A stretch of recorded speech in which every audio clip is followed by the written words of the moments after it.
Deuteronomy 4. Now therefore hearken, O Israel, unto the statutes and unto the judgments, which I teach you, for to do them, that ye may live, and go in and possess the land which the Lord God of your fathers giveth you. You shall not add unto the word which I command you, neither shall you diminish aught from it, that you may keep the commandments of the Lord your God which I command you. Your eyes have seen what the Lord did because of Baalpeor. For all the men that followed Baalpeor, the Lord thy God hath destroyed them from among you. But ye that did cleave unto the Lord your God are alive every one of you this day. Behold, I have taught you statutes and judgments, even as the Lord my God commanded me, that ye should do so in the land whither ye go to possess it.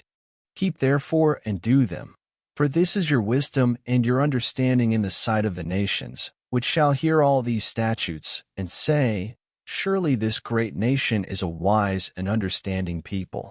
For what nation is there so great, who hath God so nigh unto them, as the Lord our God is in all things that we call upon him for?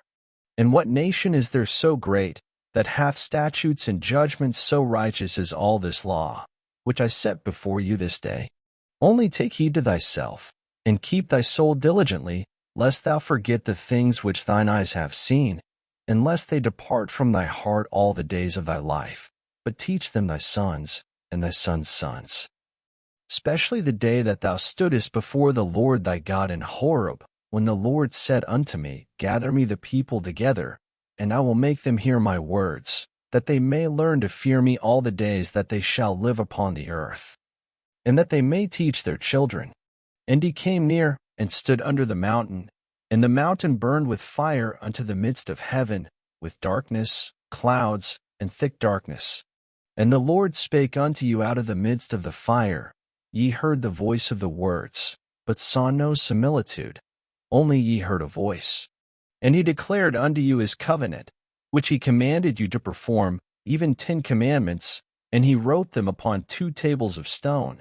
And the Lord commanded me at that time to teach you statutes and judgments, that ye might do them in the land whither ye go over to possess it. Take ye therefore good heed unto yourselves, for ye saw no manner of similitude on the day that the Lord spake unto you in Horeb out of the midst of the fire. Lest you corrupt yourselves, and make you a graven image, the similitude of any figure, the likeness of male or female, the likeness of any beast that is on the earth, the likeness of any winged fowl that fleeth in the air, the likeness of anything that creepeth on the ground, the likeness of any fish that is in the waters beneath the earth. Unless thou lift up thine eyes unto heaven, and when thou sayest the sun, and the moon, and the stars, even all the host of heaven, shouldest be driven to worship them and serve them, which the Lord thy God hath divided unto all nations under the whole heaven.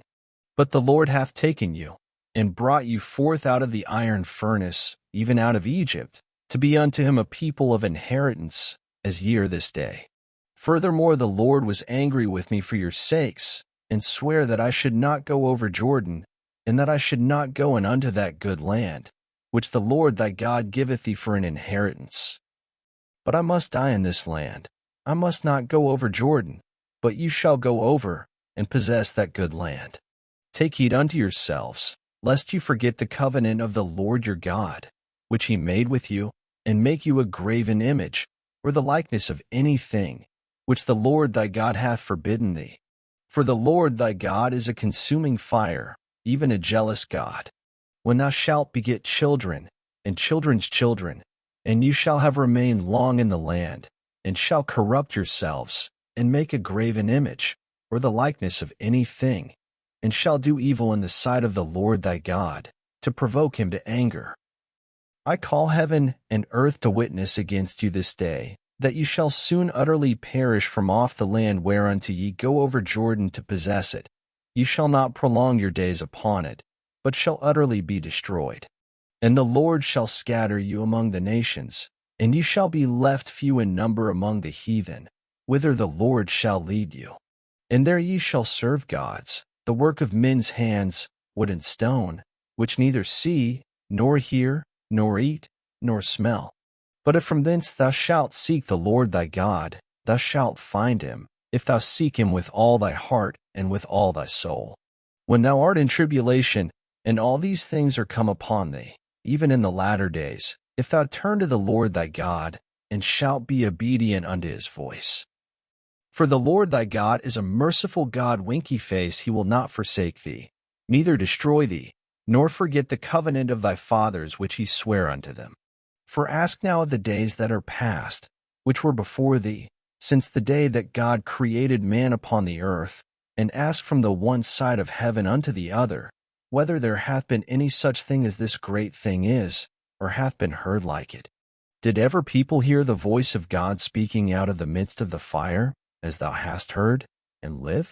Or hath God essayed to go, and take him a nation from the midst of another nation, by temptations, by signs, and by wonders, and by war, and by a mighty hand, and by a stretched out arm, and by great terrors, according to all that the Lord your God did for you in Egypt before your eyes? Unto thee it was shewed, that thou mightest know that the Lord he is God, there is none else beside him. Out of heaven he made thee to hear his voice, that he might instruct thee. And upon earth he shewed thee his great fire, and thou heardest his words out of the midst of the fire. And because he loved thy fathers, therefore he chose their seed after them, and brought thee out in his sight with his mighty power out of Egypt, to drive out nations from before thee greater and mightier than thou art, to bring thee in, to give thee their land for an inheritance, as it is this day. Know therefore this day, and consider it in thine heart, that the Lord he is God in heaven above, and upon the earth beneath, there is none else. Thou shalt keep therefore his statutes and his commandments, which I command thee this day, that it may go well with thee, and with thy children after thee, and that thou mayest prolong thy days upon the earth, which the Lord thy God giveth thee forever. Then Moses severed 3 cities on this side Jordan toward the sunrising, that the slayer might flee thither, which should kill his neighbor unawares, and hated him not in times past, and that fleeing unto one of these cities he might live. Namely, Bezer in the wilderness, in the plain country of the Reubenites, and Ramoth and Gilead of the Gadites, and Golan and Bashan of the Manassites. And this is the law which Moses set before the children of Israel. These are the testimonies, and the statutes, and the judgments, which Moses spake unto the children of Israel, after they came forth out of Egypt, on this side Jordan, in the valley over against Bethpeor, in the land of Sihon king of the Amorites, who dwelt at Heshbon, whom Moses and the children of Israel smote, after they were come forth out of Egypt. And they possessed his land, and the land of Og king of Bashan, 2 kings of the Amorites, which were on this side Jordan toward the sunrising. From Aroer, which is by the bank of the river Arnon, even unto Mount Shaun, which is Hermon, and all the plain on this side Jordan eastward, even unto the sea of the plain, under the springs of Pisgah. Thank you for listening. Up next, Deuteronomy 5.